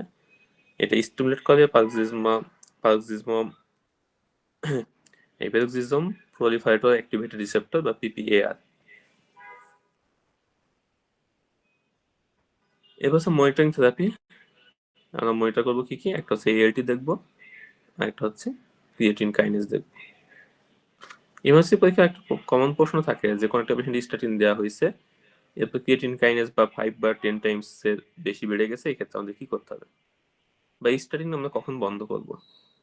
একটা হচ্ছে কোনো পেশেন্ট যদি মাইলজিয়া বা ওই মাসল উইকনেস থাকে এবং এর সাথে ক্রিয়েটিন কাইনেজ নর্মাল এর আপার লিমিট থেকে 5 থেকে 10 গুণের বেশি বেড়ে যায়, তাহলে সেক্ষেত্রে বন্ধ করতে হবে। অথবা যে ALT-টা আপার লিমিট অফ নর্মাল লেভেলে 2 থেকে 3 গুণের বেশি বেড়ে যায়, তাহলে সেক্ষেত্রে আমাদের এটা বন্ধ করতে হবে। তাহলে কোন কোন কন্ডিশন আমাদের স্টার্টিং বন্ধ করতে হবে, এটা অনেক পরীক্ষায় আসে। এরপর আমাদের লাস্ট তিনটা টপিক, ফিনাইলকিটোনুরিয়া, হোমোসিস্টিনুরিয়া অ্যান্ড পরফাইরিয়া। তাহলে এই টপিকগুলো আমরা বলছিলাম কি যেগুলো MRCPর জন্য বেশি ইম্পর্টেন্ট। ফিনাইলকিটোনুরিয়াতে কি হয়, এখানে PH জিনের হচ্ছে লস অফ ফাংশন মিউটেশন হয়, এর ফলে ফিনাইল অ্যালানিন হাইড্রোক্সিলেজ নামক একটা এনজাইম, যেটা এই এনজাইমটা ডেফিসিয়েন্সি হয়। তাহলে ফিনাইল অ্যালানিন হাইড্রোক্সিলেজ এনজাইম কমে যাচ্ছে, এর ফলে ফিনাইল অ্যালানিন যে অ্যামাইনো অ্যাসিড আছে, এই অ্যামাইনো অ্যাসিডটার মেটাবলিজম কমে যায়, ফলে আমাদের বডি থেকে ফিনাইল অ্যালানিন বেশি বেশি অ্যাকুমুলেট হয় এবং এই কারণে পেশেন্টের নিউরোলজিক্যাল ম্যানিফেস্টেশন ডেভেলপ করে। এখান থেকে একটু জানলে হবে। হোমোসিস্টিনুরিয়ার ক্ষেত্রে ডেফিসিয়েন্সি থাকে হচ্ছে সিস্টাথিওন বিটা সিনথেজ এনজাইম। তাহলে এই কোন ডিজিজে কোন এনজাইম ডেফিসিয়েন্সি থাকছে, এটা হচ্ছে আমাদের বেশি ইম্পর্টেন্ট। এখানে অ্যাকুমুলেশন হয় হোমোসিস্টিন অ্যান্ড মিথিওনিন। হোমোসিস্টিনের ক্লিনিক্যাল ম্যানিফেস্টেশন খুবই ইম্পর্টেন্ট, কারণ এর বেশিরভাগ ক্লিনিক্যাল ম্যানিফেস্টেশন হচ্ছে মারফান সিন্ড্রোমের সাথে ওভারল্যাপ করে। তাহলে পরীক্ষায় একটা ইম্পর্টেন্ট প্রশ্ন হচ্ছে মারফান সিন্ড্রোম এবং হোমোসিস্টিনে কিভাবে আমরা ডিফারেন্সিয়েট করবো। তাহলে এই পেশেন্টগুলো টল স্ট্রাকচার থাকে, অস্টিওপোরোসিস থাকে, তারপর হচ্ছে লেন্স ডিসলোকেশন থাকে, তাহলে এই ফিচার্সগুলো মারফানের মতোই। ডিফারেন্সিয়েটিং পয়েন্ট হচ্ছে এখানে CNS ম্যানিফেস্টেশন থাকে, পেশেন্টের developmental delay, intellectual disability, seizure, psychiatric disturbance থাকে, এগুলো ইউজুয়ালি মারফানে থাকে না। আরেকটা হচ্ছে কার্ডিওভাস্কুলার সিস্টেম, এই পেশেন্টগুলোর ক্ষেত্রে থ্রোম্বো এম্বোলিক ডিজিজের রিস্ক থাকে বেশি, তাহলে এই পেশেন্টগুলোর ক্ষেত্রে স্ট্রোক হইতে পারে, DVT হইতে পারে, করোনারি আর্টারি ডিজিজের রিস্ক থাকবে বেশি, যেগুলো মারফানের ক্ষেত্রে লেস কমন। তাহলে CNS ম্যানিফেস্টেশন আর একটা হচ্ছে থ্রোম্বো এম্বোলিক ম্যানিফেস্টেশন, এই দুটো হচ্ছে হোমোসিস্টেনিয়ার জন্য আলাদা ফিচার। এখানে একটা জিনিস ইম্পর্টেন্ট যে কোনো ইয়ং পেশেন্টের যদি আর্টেরিয়াল বা ভেনাস থ্রোম্বোএম্বোলিজম ডেভেলপ করে, সেক্ষেত্রে আমাদের এই যে পেশেন্টের হোমোসিস্টেন আছে কিনা এটা এক্সক্লুড করতে হবে। ট্রিটমেন্ট হচ্ছে খুবই সিম্পল, ভিটামিন B6 সাপ্লিমেন্টেশন, আর একটা হচ্ছে লো মিথিওনিন ডায়েট। এটা পরীক্ষায় প্রশ্ন আসে, আমরা এখানে ভিটামিন B6 দেব। এরপর হচ্ছে পরফাইরিয়া। পরফাইরিয়া হচ্ছে একটা গ্রুপ অফ ডিসঅর্ডার, এখানে এনজাইম ডিফেক্ট থাকে, মেনলি হচ্ছে হিম বায়োসিনথেসিস পাথওয়ে এনজাইমগুলো আছে, এই এনজাইমগুলো ডিফেক্ট থাকে। এখানে বিভিন্ন ধরনের ডিজিজ আছে এবং এগুলো ম্যানিফেস্টেশন ডিফারেন্ট। এর মধ্যে আমরা ডার্মাটোলজি পড়ছি পরফাইরিয়া কিউটিনা টার্ডা, আর এখানে মেইনলি আমাদের জন্য ইম্পর্টেন্ট হচ্ছে acute intermittent porphyria. Acute porphyria যে ফর্মটা নিউরোভিসেলার ফর্ম থাকে, মানে নিউরোলজিক্যাল ইনভলভমেন্ট থাকে এবং ভিসাল ইনভলভমেন্ট থাকে। তো এখানে পেশেন্টের ম্যানিফেস্টেশন কেমন থাকতে পারে, characterized by acute attacks of abdominal pain and neuropathic symptoms with neuropsychiatric symptoms, tachycardia, hypertension and hyponatremia। এখান থেকে আমাদের তিনটা জিনিস মনে রাখা লাগবে মেইনলি, একটা হচ্ছে অ্যাবডোমিনাল পেইন থাকবে, একটা হচ্ছে নিউরোসাইকিয়াট্রিক ম্যানিফেস্টেশন থাকবে, আর একটা হচ্ছে হাইপোনেট্রিমিয়া থাকবে।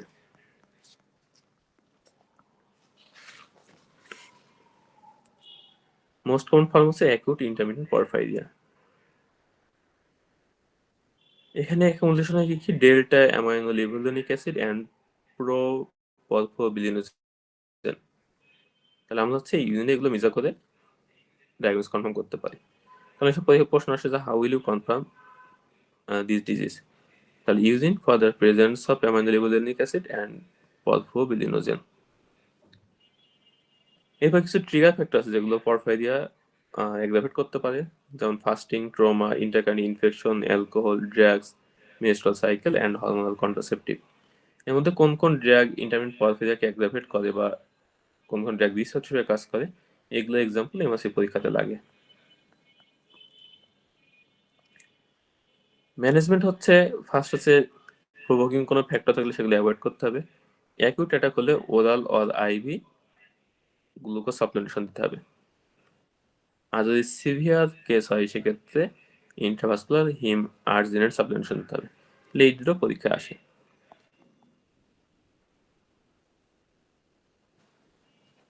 তাহলে এতক্ষণ যেগুলো ডিসকাস করলাম এগুলো হচ্ছে আমাদের ডেভিডসন রিলেটেড। আর এর বাইরে আমরা বলছিলাম যে এবিজি ইন্টারপ্রিটেশন, এটা আমরা আলাদা করবো একটু। তাহলে এবিজি ইন্টারপ্রিটেশন এটা পরীক্ষায় মাঝে মাঝে দিয়ে দেয়, বিশেষ করে এমআরসিপি পার্ট টু পরীক্ষাগুলোতে বা অসপি পরীক্ষাগুলোতে এটা কমনলি থাকে। এবিজি ইন্টারপ্রিটেশনের ক্ষেত্রে আমাদের কিছু ভ্যালু মনে রাখা লাগবে। এর মধ্যে ইম্পর্টেন্ট হচ্ছে pH, partial pressure carbon dioxide, bicarbonate, আর একটা হচ্ছে নর্মাল গ্যাপ। বাকিগুলো ইউজুয়ালি আমাদের লাগে না খুব একটা। তাহলে পিএইচ আছে 7.35 to 7.45, এটা হচ্ছে normal range. Partial pressure carbon dioxide আছে 35 to 45 মিলিমিটার অফ মার্কারি, অথবা 4.7 to 6 কিলো প্যাসকেল। এগুলো সবগুলো মনে রাখা লাগবে। আর বাইকার্বনেট আছে 22 to 26 মিলিমোল পার লিটার। তাহলে এগুলো ভ্যারি করে বই টু বই, যে কোনো একটা ভ্যালু মনে রাখলে হবে। আরেকটা জিনিস খুব ইম্পর্টেন্ট মনে রাখতে হবে যে 1 kilo Pascal is equal to 7 millimetre mercury. তাহলে অনেক সময় প্রশ্নে ভ্যালু ডিফারেন্ট থাকতে পারে, কোনো জায়গায় মিলিমিটার মার্কারি থাকতে পারে, কোনো জায়গায় কিলো প্যাসকেল থাকতে পারে। তাহলে এই কনভার্সন রেটটা এটা মনে রাখা লাগবে। এরপর আমরা যদি কোনো এবিজি আইডিয়ালি ইন্টারপ্রিট করতে চাই সেক্ষেত্রে আমাদের এক্সপেক্টেড ভ্যালুগুলো মনে রাখা লাগবে। তাহলে এগুলো কঠিন কঠিন কিছু ইকুয়েশন আছে, এগুলো মুখস্থ করা লাগবে।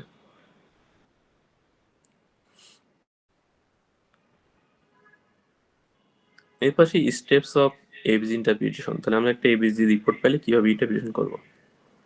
ফার্স্টে কিছু ফর্মাল কথা আছে। আমাদের আছে স্যাম্পলটা আর্টেল নাকি ভেনাস, এটা এনশিওর করতে হবে। টেম্পারেচার কারেকশন করতে হবে। পরীক্ষার জন্য আমাদের এগুলো দরকার নেই। পরীক্ষার জন্য আমরা সবার আগে দেখবো কি পিএইচ। যদি পিএইচ 7.35 টু 7.45 এর মধ্যে থাকে, মানে নর্মাল রেঞ্জের মধ্যে, তাহলে এটা ইন্টারপ্রিটেশন হচ্ছে দুইটা। হয় এটা নর্মাল ভ্যালু, অথবা কোনো মিক্সড ডিসঅর্ডার আছে। তাহলে মিক্সড ডিসঅর্ডার যদি থাকে সেক্ষেত্রেও কিন্তু উইদিন নর্মাল রেঞ্জের মধ্যে থাকতে পারে, অথবা যদি কম্পেনসেটেড থাকে। তাহলে পিএইচ নর্মাল আছে দেখে আমাদের এটাতে খুশি হওয়ার কিছু নেই, আমাদের অন্যান্য ভ্যালুগুলো দেখা লাগবে। বাইকার্বনেট, তারপর হচ্ছে PCO2, ইলেকট্রিক, সেগুলো কোনো চেঞ্জ আছে না দেখা লাগবে। এরপর যদি পিএইচ 7.35 এর নিচে থাকে তাহলে এটা অ্যাসিডোসিস, 7.45 এর উপরে থাকলে অ্যালকালোসিস। কমপ্লিকেটেড ক্ষেত্রে এগুলোর সাথেও মিক্সড অন্য একটা থাকতে পারে। বাট পরীক্ষার জন্য আমরা সহজে চিন্তা করবো 7.35 এর নিচে থাকলে অ্যাসিডোসিস, 45 এর উপরে থাকলে অ্যালকালোসিস। এরপরে আমরা অ্যাসিডোসিস নাকি অ্যালকালোসিস নিশ্চিত হওয়ার পরে আমরা দেখবো এটা রেসপিরেটরি কম্পোনেন্ট কেমন আছে। রেসপিরেটরি কম্পোনেন্টের পার্শ্ববর্তী carbon dioxide normal range 35 to 45 millimetre mercury. যদি 45 এর বেশি থাকে তাহলে এটা ইন্ডিকেট করে রেসপিরেটরি অ্যাসিডোসিস, 35 এর কম থাকলে রেসপিরেটরি অ্যালকালোসিস। তাহলে আমরা দেখবো এটার সাথে আমাদের পিএইচ এটা মিল আছে কিনা। যদি পিএইচ এর সাথে মিলে তাহলে আমাদের প্রাইমারি কম্পোনেন্ট হচ্ছে রেসপিরেটরি, তাহলে পেশেন্টের প্রাইমারি ডিজিজ হচ্ছে লাং ডিজিজ। আর যদি এর সাথে কোরিলেট না করে তাহলে আমাদের বুঝতে হবে প্রাইমারি অ্যাবনর্মালিটি হচ্ছে মেটাবলিক, আর রেসপিরেটরি যে চেঞ্জটা হচ্ছে এটা হচ্ছে কম্পেনসেটরি চেঞ্জ। তাহলে এরপর আমাদের বলছে বায়োকমেট কম্পোনেন্ট, নর্মাল হচ্ছে 22 থেকে 26। যদি 22 কম থাকে এটা ইন্ডিকেট করে মেটাবলিক অ্যাসিডোসিস, 26 বেশি হলে মেটাবলিক অ্যালকালোসিস। এটা আমরা পিএইচ সাথে কোরিলেট করার চেষ্টা করব যে এটা কি প্রাইমারি অ্যাবনর্মালিটি নাকি হচ্ছে কম্পেনসেটরি অ্যাবনর্মালিটি। তাহলে এরপর আমরা দেখবো হচ্ছে আমাদের প্রাইমারি ডিজঅর্ডার কোনটা। তাহলে কোনো পেশেন্টের যদি অ্যাসিডোসিস থাকে, মানে পিএইচ কম সাথে PCO2 বেশি, তাহলে এটা ইন্ডিকেট করা হচ্ছে রেসপিরেটরি অ্যাসিডোসিস, দুইটাই মিলতেছে। কোনো পেশেন্টের অ্যাসিডোসিস আছে মানে পিএইচ কম, এর সাথে বাইকার্বনেট কম, তার মানে এটা হচ্ছে মেটাবলিক অ্যাসিডোসিস। এবার কোনো পেশেন্টের পিএইচ বেশি মানে অ্যালকালোসিস, এর সাথে PCO2 কম আছে মানে রেসপিরেটরি অ্যালকালোসিস, আর যদি অ্যালকালোসিসের সাথে হাই বাইকোমেট থাকে তাহলে এটা মেটাবলিক অ্যালকালোসিস।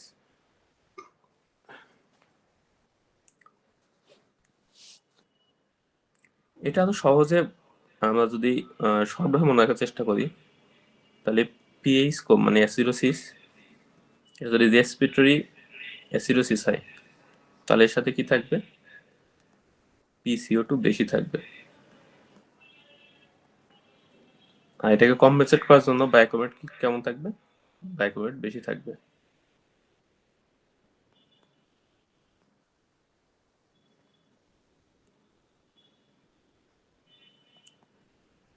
অপরদিকে যদি মেটাবলিক অ্যাসিডোসিস হয় তাহলে পিএইচ কম থাকবে, বায়োকোমেট কম থাকবে। আর এটাকে কম্পেনসেট করার জন্য আমাদের পিসিও2 এটাও কম থাকবে।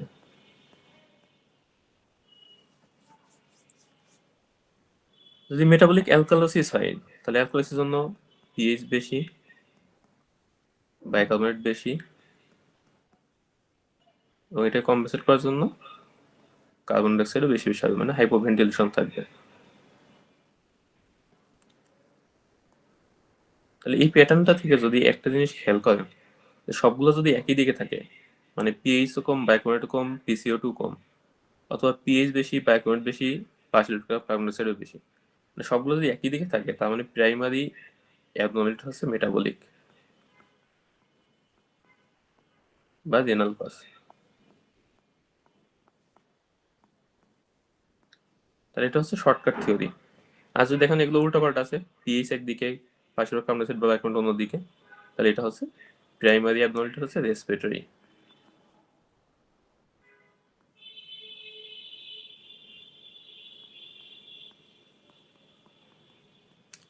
তাহলে এইভাবে মনে রাখতে পারেন যে সবগুলো একদিকে থাকলে প্রাইমারিটা রেনাল কম্পোনেন্ট, আর অন্য যেটা চেঞ্জ হয়েছে সেটা হচ্ছে কম্পেনসেটরি চেঞ্জ হয়েছে।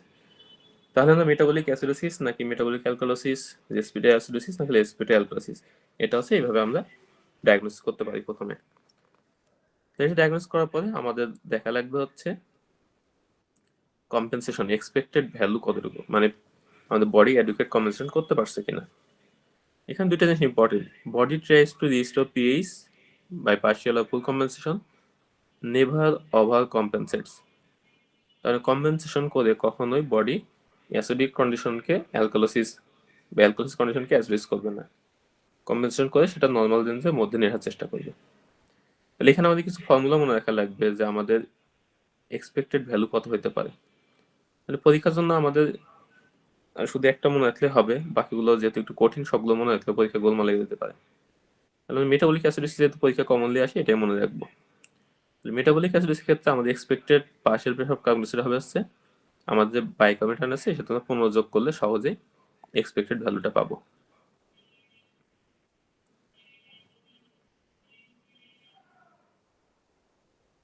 তাহলে কোনো একটা পেশেন্টের যদি মেটাবলিক অ্যাসিডোসিস থাকে, মানে পিএইচ কম আছে, বাইকার্বনেট কম, সাপোজ বাইকার্বনেট আছে 15, তাহলে এটা হচ্ছে মেটাবলিক অ্যাসিডোসিস মিক্সড। আচ্ছা, মিক্সডটা হলে এটা তো হচ্ছে সিম্পল মেটাবলিক অ্যাসিডোসিস।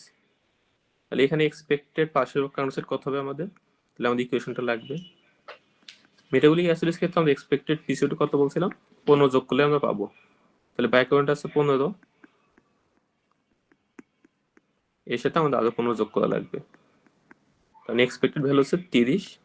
আর এর সাথে ইকুয়েশনের সুবিধাতে আমাদের প্লাস মাইনাস 2 হিসাব করি, তার মানে এখানে 28 to 32 এর মধ্যে আমাদের partial fracture of carbon dioxide এটা থাকার কথা। এখন কোনো পেশেন্টের যদি আমরা দেখি যে পার্শিয়াল কার্বন ডাইঅক্সাইড আছে 40, তার মানে তার কম্পেনসেশন করে হওয়ার কথা ছিল 32, সে আরো 8 এক্সট্রা রয়েছে, তার মানে এখানে এক্সট্রা কি আছে সাথে, রেসপিরেটরি অ্যাসিডোসিস আছে।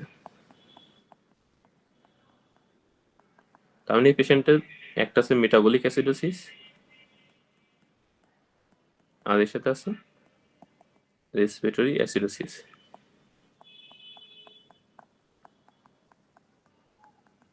এটা কি বোঝা গেছে?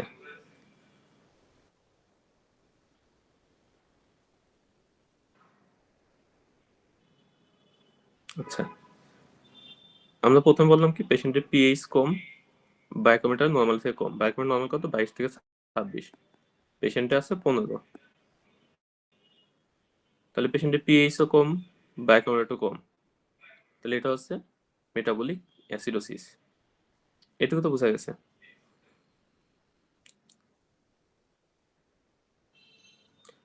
আচ্ছা, মেটাবলিক অ্যাসিডোসিসের ক্ষেত্রে বডি কম্পেনসেট করবে কিভাবে? পাশের এই কার্বন ডাইঅক্সাইডটা বডি থেকে বের করে দিবে। তাহলে আমাদের ব্লাডে কার্বন ডাইঅক্সাইড কেমন থাকবে? কম থাকবে। এখন এই কার্বন ডাইঅক্সাইড কতটুকু কমবে বা এক্সপেক্টেড ভ্যালু কতটুকু হবে এই অ্যাসিডোসিসের জন্য, এইটার ইকুয়েশন হচ্ছে বায়োকেমের সাথে আমরা 15 যোগ করব। তাহলে আমাদের ব্লাডে বায়োকেমেট আছে 15 মিলিমোল পার লিটার। এর সাথে যদি 15 যোগ করি তাহলে সেটা হবে 30। তার মানে আমাদের এক্সপেক্টেড পিসিটু হবে 30 প্লাস মাইনাস 2 এর মধ্যে, মানে 28 থেকে 32 মিলিমিটার মার্কারি এর মধ্যে আমাদের কার্বন ডাইঅক্সাইড পার্শিয়াল প্রেশার এটা থাকার কথা এই অ্যাসিডোসিসের জন্য। ঠিক আছে? এখন যদি প্রশ্ন বলা থাকে যে পেশেন্টের পিসি2 আছে 40, তাহলে আমাদের এক্সপেক্টেড ছিল 28 থেকে 32 এর মধ্যে থাকবে, but partial pressure carbon dioxide এর থেকেও বেশি আছে। এর মানে কি দাঁড়াচ্ছে? বডিতে যতটুকু কার্বন ডাইঅক্সাইড দরকার ছিল এর থেকেও বেশি রয়েছে। তার মানে পেশেন্টের আরো একটা অ্যাবনর্মালিটি আছে। তাহলে পার্সোনাল কার্বন যদি বেশি থাকে তাহলে সেটা কি বলবো আমরা? Respiratory acidosis. তাহলে পেশেন্টের মেটাবলিক অ্যাসিডোসিস আছে। এই মেটাবলিক অ্যাসিডোসিসকে কম্পেনসেট করার জন্য পেশেন্টের কার্বন ডাইঅক্সাইড থাকা কথা ছিল 28 থেকে 32, বাট যেহেতু পেশেন্টের মেটাবলিক অ্যাসিডোসিসের সাথে রেসপিরেটরি অ্যাসিডোসিস আছে, যে কারণে পেশেন্টের কার্বন ডাইঅক্সাইড যে এক্সপেক্টেড ভ্যালু এর থেকেও বেশি রয়েছে। এটা হচ্ছে mixed respiratory acidosis and metabolic acidosis. কোথায় হইতে পারে? কোনো একটা পেশেন্টের সাপোজ সিকেডি আছে, এর সাথে সিওপিডি আছে। তাহলে সিওপিডিতে টাইপ 2 রেসপিরেটরি ফেলার হয়, সেখানে কার্বন ডাইঅক্সাইড বেশি থাকে। আবার মেটাবলিক অ্যাসিডোসিস হইতে পারে ডিউ টু সিকেডি। তাহলে এই ধরনের কন্ডিশনে এরকম মিক্স অ্যাসিড বেস ডিসঅর্ডার থাকতে পারে। এখন কি বোঝা গেছে? না বুঝতে হলে কোন জায়গায় কনফিউশন আছে বলতে পারেন, ওই জায়গাটায় আমরা আবার রিপিট করবো।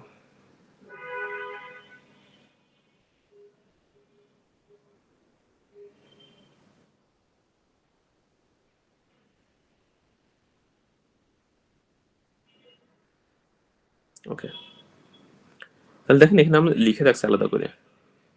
মেটাবলিক অ্যাসিডোসিসের ক্ষেত্রে আমাদের expected partial pressure carbon dioxide হচ্ছে বাইকার্বনেট প্লাস 15।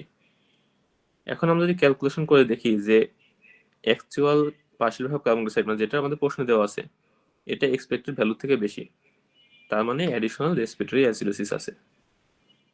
এখন যদি actual partial carbon dioxide expected থেকে কম হয়, তাহলে যতটুকু এক্সপেক্টেড আমরা করছিলাম তার থেকেও কম রয়েছে, তার মানে পেশেন্টের রেসপিরেটরি অ্যালকালোসিস রয়েছে। যেমন এই এক্সাম্পলটার ক্ষেত্রে আমাদের এক্সপেকটেশন ছিল কত? 28 থেকে 32 হবে পার্শিয়াল কার্বন ডাইঅক্সাইড। এখন আমি দেখলাম আমার যে প্রশ্ন রয়েছে বা যে এবিজি ভ্যালু পাইছি সেখানে আছে পার্শিয়াল কার্বন ডাইঅক্সাইড 20। তাহলে এটা দুইটা কারণ হতে পারে। একটা হচ্ছে নন কম্পেনসেটেড, মানে লাংস কম্পেনসেশন করতে পারে নাই, অথবা আরেকটা হতে পারে কি পেশেন্টের অ্যাসোসিয়েটেড রেসপিরেটরি অ্যালকালোসিস আছে। কারণে পেশেন্টটা হয়তো কোনো কারণে হাইপার ভেন্টিলেশন হচ্ছে, যে কারণে বেশি বেশি কার্বন ডাইঅক্সাইড বেড়ে যাচ্ছে। আর এই কারণে আমরা যতটুকু আমাদের এক্সপেকটেশন ছিল 28 থেকে 32 সেটা না পেয়ে তার থেকে কম পাচ্ছি। তাহলে মেটাবলিক অ্যাসিডোসিসে কোনো একটা পেশেন্টের পার্শিয়াল প্রেশার কার্বন ডাইঅক্সাইড যদি আমরা আমাদের এক্সপেকটেশন থেকে বেশি পাই, তাহলে সেটা ইন্ডিকেট করে অ্যাসোসিয়েটেড রেসপিরেটরি অ্যাসিডোসিস আছে।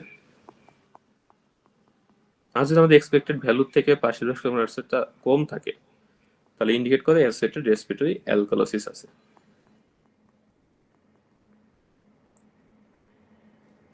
এটা কি বুঝতে পারছেন?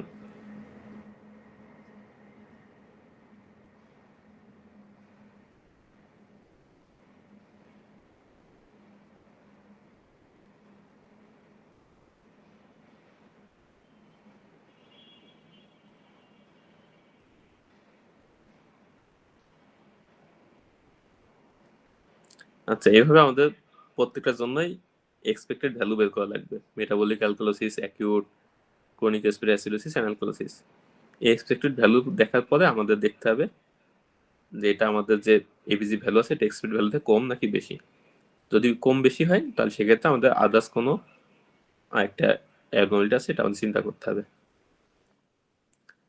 এখন কথা হচ্ছে, যদি কোনো পেশেন্ট আমরা মেটাবলিক অ্যাসিডোসিস পাই, তাহলে আমাদের আরো একটা জিনিস দেখা লাগবে, সেটা হচ্ছে অ্যানায়ন গ্যাপ দেখা লাগবে। আমরা মেটাবলিক অ্যাসিডোসিসের ক্ষেত্রে পড়াশোনা বলছিলাম যে এখানে দুই ধরনের এই অ্যাসিডোসিস থাকবে। একটা হচ্ছে normal anion gap metabolic acidosis, আর একটা হচ্ছে high anion gap metabolic acidosis. তাহলে ফার্স্ট আমরা দেখবো হচ্ছে পিএইচ দেখে আমরা দেখবো প্রাইমারি অ্যাবনর্মালিটিটা, এটা কি রেসপিরেটরি নাকি রেনাল অ্যাবনর্মালিটি, অ্যাসিডোসিস নাকি অ্যালকালোসিস। সেকেন্ড দেখবো আমাদের এক্সপেক্টেড ভ্যালু। এক্সপেক্টেড ভ্যালু যদি এক্সপেক্ট ভ্যালুর মধ্যে যদি আমাদের রেঞ্জ থাকে, মানে যেটা প্রশ্ন সেটা থাকে, তাহলে এটা কম্পেনসেটেড। যদি এক্সপেক্টেড রেঞ্জের মধ্যে না থাকে তাহলে এটা হয় নন কম্পেনসেটেড অথবা মিক্সড। এরপর যদি কোনো পেশেন্টের মেটাবলিক অ্যাসিডোসিস থাকে, আমরা তখন দেখবো অ্যানায়ন গ্যাপ, এটি কি normal anion gap metabolic acidosis নাকি high anion gap metabolic acidosis. তাহলে এখানে দুইভাবে অ্যানায়ন গ্যাপ ক্যালকুলেট করতে পারি। একটা sodium plus potassium minus chloride plus bicarbonate. এখন নতুন অনেক বইতে পটাশিয়ামটাকে বাদ দেওয়া হচ্ছে। তাহলে পটাশিয়াম যদি আমরা বাদ দিয়ে হিসাব করি তাহলে সেক্ষেত্রে আমাদের নর্মাল ভ্যালু হচ্ছে 8 to 12। যদি অ্যানায়ন গ্যাপ 12 বেশি থাকে তাহলে সেটাকে আমরা বলবো high anion gap metabolic acidosis. যদি কোনো পেশেন্টের high anion gap metabolic acidosis থাকে তাহলে সেই ক্ষেত্রে আমাদের আরো একটা জিনিস ক্যালকুলেট করা লাগে, সেটা হচ্ছে কারেক্টেড বাইকার্বনেট। মানে কারেক্টেড বাইকার্বনেট হিসাব করার ইকুয়েশন কি, একটা হচ্ছে পেশেন্টের বাইকার্বনেট কত আছে, এর সাথে বলা হয় delta anion gap. Delta anion gap মানে হচ্ছে পেশেন্টের anion gap minus normal anion gap. এই কারেক্টেড বাইকার্বনেট আয়ন এটা যদি লেস দেন 20 হয় তাহলে এটা ইন্ডিকেট করে হাগমা প্লাস নাগমা, মানে high anion gap metabolic acidosis plus normal anion gap metabolic acidosis, এগুলো মিক্সড আছে। যদি 28-এর বেশি হয় তাহলে ইন্ডিকেট করে high anion gap metabolic acidosis plus metabolic alkalosis. আর যদি 20 থেকে 28-এর মধ্যে হয় তাহলে এটি ইন্ডিকেট করে pure high anion gap metabolic acidosis.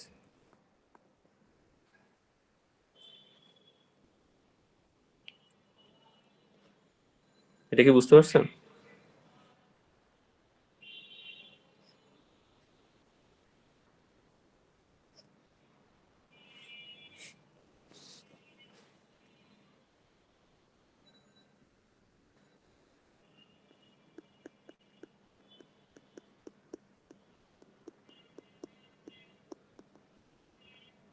তাহলে মেটাবলিক অ্যাসিডোসিসের ক্ষেত্রে আমাদের ফার্স্টে মেটাবলিক অ্যাসিডোসিস লেভেল করতে হবে। সেকেন্ড হচ্ছে আমাদের expected partial of carbon dioxide দেখতে হবে। থার্ড হচ্ছে এক্সপেক্ট পার্শিয়াল কার্বন ডাইঅক্সাইড যদি বেশি থাকে তার মানে হচ্ছে অ্যাসোসিয়েটেড রেসপিরেটরি অ্যাসিডোসিস আছে। যদি এক্সপেকটেশনের থেকে কম থাকে তার মানে রেসপিরেটরি অ্যালকালোসিস আছে অ্যাসোসিয়েটেড। এরপরে আমাদের দেখা লাগবে হচ্ছে অ্যানায়ন গ্যাপ। যদি অ্যানায়ন গ্যাপ বেশি থাকে তাহলে সেটা হচ্ছে high anion gap metabolic acidosis. Anion gap normal থাকে normal anion gap metabolic acidosis. যদি high anion gap metabolic acidosis হয় সেক্ষেত্রে আমাদের দেখা লাগবে corrected bicarbonate. Corrected bicarbonate equation হচ্ছে পেশেন্টের যে বাইকার্বনেট আছে এর সাথে হচ্ছে delta anion gap. Delta anion gap equation হচ্ছে পেশেন্টের anion gap minus normal anion gap. এই কারেক্টেড বাইকার্বনেট যদি দেখি আমরা 28-এর বেশি তার মানে এখানে high anion gap metabolic acidosis এর সাথে মেটাবলিক অ্যালকালোসিস আছে। যদি 20-এর কম হয় তাহলে হাই অ্যানায়ন গ্যাপ মেটাবলিক অ্যাসিডোসিসের সাথে normal anion gap metabolic acidosis আছে। আর যদি 20 থেকে 28 হয় তাহলে pure high anion gap metabolic acidosis. এখন খেয়াল করে দেখেন, যদি 28-এর বেশি বা 20-এর কম হয়, তাহলে এখানে মেটাবলিক অ্যাবনর্মালিটি 2টা। আর এর সাথে যদি আমাদের expected pressure count side within range না থাকে, তাহলে আরো একটা যোগ হতে পারে। তার মানে একসাথে 3টা অ্যাবনর্মালিটি হইতে পারে অ্যাসিড বেস ডিসঅর্ডার। এত কঠিন ইউজুয়ালি পরীক্ষা আসে না, পরীক্ষার জন্য আমাদের প্রাইমারি অ্যাবনর্মালিটি এটা ডায়াগনোজ করতে পারলেই না। কারো কোনো প্রশ্ন আছে এখানে? প্রশ্ন থাকাটাই স্বাভাবিক। আমি শুধু মেটাবলিক অ্যাসিডোসিসটাই পড়লাম, কারণ এটা যেহেতু পরীক্ষা বেশি আসে, বাকি সবগুলো যদি আমরা পড়তে যাই তাহলে আমাদের পুরো একটা জগজের অবস্থা হয়ে যাবে। এই একটা পড়লেই পরীক্ষার জন্য সহজ হবে আর কি। আর কারোর পক্ষে সম্ভব হলে বাকি কোয়েশনগুলো দেখে রাখতে পারেন, যদি এগুলো পরীক্ষা খুব একটা আসে না। কারো কোনো প্রশ্ন আছে?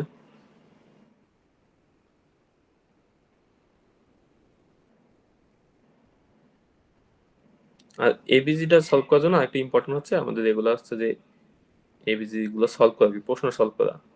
মুখস্থ এরকম পড়ার থেকে প্রশ্ন সলভ করলে এগুলো আরো বুঝতে সুবিধা হবে। ওকে, কারো যদি কোনো প্রশ্ন থাকে তাহলে আমাদের আজকে ক্লাস এ পর্যন্তই। আল্লাহ হাফেজ।